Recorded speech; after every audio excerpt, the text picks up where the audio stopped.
मित्रांनो, तुम्हाला कधी वाटतं का की खूप मोठी गुंतवणूक न करता शेतीत काहीतरी नवीन सुरू करावं? फक्त 15 ते 20 हजार रुपये असले तरी काही छोटे शेती व्यवसाय जबरदस्त पद्धतीने नफा देऊ शकतात. आता ते व्यवसाय कोणते ते पाहूयात.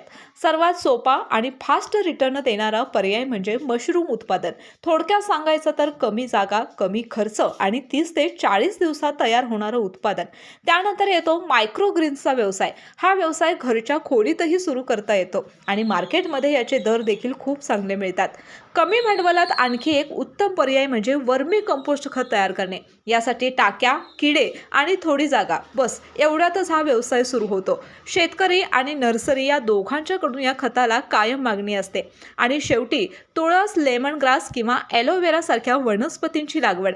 खर्च कमी, देखभाल कमी आणि बाजारपेठ मोठी. त्यामुळे या पिकाची लागवड देखील शेतकऱ्याला अधिक फायदेशीर ठरते. थोडं प्लॅनिंग आणि सातत्य ठेवलं तर या व्यवसायातूनही दरमहा चांगली कमाई होऊ शकते. सुरुवात छोटी असली तरी योग्य दिशा असेल तर शेतीत मोठं यश अटळ आहे.